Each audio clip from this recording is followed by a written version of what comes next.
Cabinet bondé, médecins débordés depuis quelques mois. Et avec les épidémies hivernales sur les bras, ça tousse chez les médecins généralistes en cause des départs à la retraite non remplacés. Et à la clé, une hémorragie de patients dans tous les cabinets, comme celui-ci, qui a bien voulu nous ouvrir ses portes. Regardez. Secrétariat du docteur Jamal, bonjour. Dès l'accueil, le diagnostic est vite posé. Ici, le téléphone sonne, sans discontinuer. Secrétariat du docteur Jamal, bonjour. Il y a eu des médecins qui sont partis à la retraite.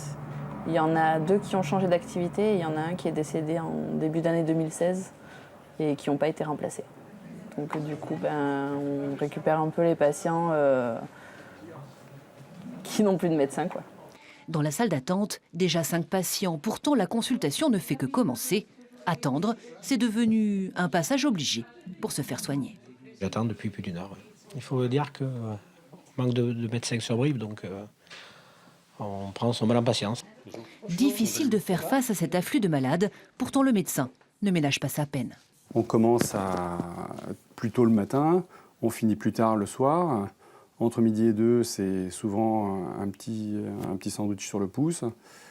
Et c'est ça maintenant, pas seulement en pathologie et en période hivernale, mais été comme hiver.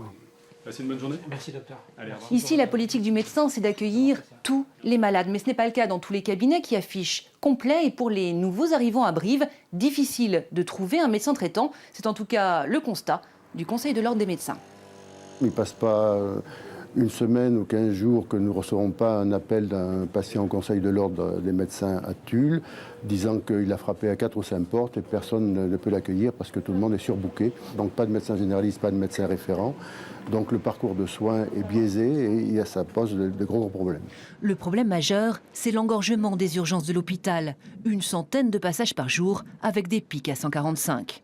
Parmi eux, des patients qui relèvent de la médecine de ville, la goutte de trop dans un service déjà saturé. L'incidence directe, c'est quand les patients n'arrivent pas à avoir de rendez-vous dans un délai raisonnable, préfèrent venir sur les urgences pour se rassurer ou parce qu'ils n'ont pas eu d'options complémentaires. Et c'est une incidence aussi indirecte, c'est parce que vu que les patients, notamment les personnes âgées, sont moins bien suivis, on découvre les pathologies plus tard, elles sont en général plus aiguës et nécessitent du coup une hospitalisation qui aurait peut-être pu éviter si les médecins avaient pu intervenir à temps. Le coupable tout désigné, le numerus clausus, trop faible depuis trop d'années. Mais il y a aussi la nette préférence des jeunes médecins pour l'hôpital. À la fin de ses études, seul un interne sur 10 opte pour la médecine de ville.